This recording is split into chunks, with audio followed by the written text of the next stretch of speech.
ഞാനുണ്ടല്ലോ കഴിഞ്ഞ ദിവസം പള്ളിയിൽ പോയപ്പോൾ അമ്മച്ചി എൻ്റെ റൈറ്റ് സൈഡിലാണ് നിൽക്കണേ. അപ്പം അമ്മച്ചി കുർബാനയുടെ എഴുതി കുറേ നേരം എന്നെ തന്നെ നോക്കണേ. അപ്പം ആ നോട്ടത്തിലൊരു വശപ്പശക്ക് എനിക്ക് തോന്നിയിരുന്നു ഇങ്ങനെ അടി മുതൽ മുടി വരെ നോക്കണം ആ ഒരു നോട്ടം. ഈ അമ്മച്ചി എന്തെന്നെ ഇങ്ങനെ നോക്കണേന്ന് ഞാൻ ആലോചിച്ചിട്ട് ഞാൻ ഇട്ട ഡ്രസ്സിൻ്റെ എന്തെങ്കിലും പ്രശ്നമുണ്ടോ അതോ ഇനി മറ്റേ അഴുക്കപ്പിള്ളേരെ പോലെ കയ്യിൽ നേക്കത്തിൽ ചെളിയോ അങ്ങനെ എന്തെങ്കിലും ഉണ്ടോ എന്നൊക്കെ ഞാൻ ഒത്തിരി ഇങ്ങനെ നോക്കുക.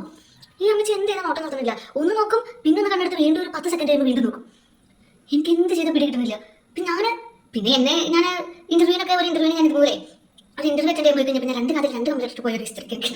അപ്പം ഇനി അതുകൊണ്ട് അമ്മച്ചിന് മാത്രം കുറ്റം പറയാൻ പറ്റില്ല. ഞാനിനി അങ്ങനെ എന്തെങ്കിലും ആണോ വന്നേക്കണെന്ന് എനിക്ക് അറിയാത്തതുകൊണ്ട് ഞാൻ എന്നെ തന്നെ ഒന്ന് ഒബ്സർവ് ചെയ്യാം. ഇനി ഞാൻ കാതിൽ അമ്പലം മാറ്റിയിട്ടുണ്ട്, അതുകൊണ്ട് അമ്മച്ചി കാണില്ല, കാരണം സ്കാർഫ് ഇട്ടിട്ടുണ്ട്.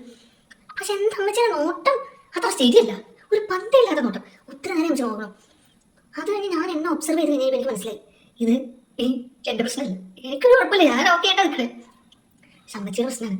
അമ്മച്ചി എന്നെ നോക്കി ഒരു 10 മിനിറ്റ് കഴിഞ്ഞപ്പോൾ അടുത്ത ആൾ വന്നു.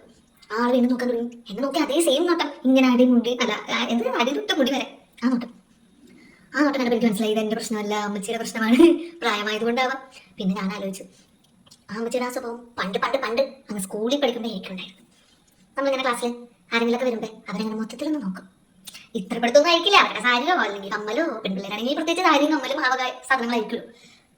പക്ഷെ കുറച്ച് കഴിഞ്ഞ് ഞാനൊരു കോളേജ് ലെവലിലോട്ട് എത്തിക്കഴിഞ്ഞപ്പോൾ എനിക്ക് മനസ്സിലായി അതൊരു കൊള്ളില്ലാത്ത സ്വഭാവമാണ്. വേറെ കൊണ്ടല്ല, നമ്മളൊരു 10 മിനിറ്റ് ആളെ തന്നെ നോക്കിക്കൊണ്ടിരിക്കുമ്പോൾ എങ്ങാനും അപ്പത്തവശ പെട്ടെന്നാണ് നമ്മൾ നോക്കിയാൽ നമ്മളവിടെ സ്റ്റക്ക് എന്ന് പറഞ്ഞാൽ ചീഞ്ഞളിഞ്ഞ് നാളെ അടങ്ങിപ്പോ. അപ്പൊ അതുകൊണ്ട് ഞാൻ അമ്മച്ചിന്റെ കുറ്റം പറഞ്ഞു വന്നതായിരുന്നു. പക്ഷെ എനിക്ക് മനസ്സിലായി കുറ്റം പറഞ്ഞിട്ട് കാര്യമില്ല. എന്റെ ആ സ്വഭാവം കോളേജ് ലെവലിൽ എത്തിയപ്പോൾ ഞാൻ മാറ്റിയിരുന്നു. പക്ഷെ അമ്മച്ചിനെ പറഞ്ഞിട്ട് കാര്യമില്ല, പ്രായമായിപ്പോൾ അത് വിട്ടുപോയിട്ടില്ല.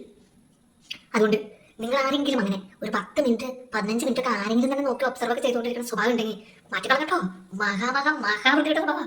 അവരെങ്ങാനും കണ്ട നമ്മളവിടെ നിന്ന് അഴിഞ്ഞില്ലാണ്ട്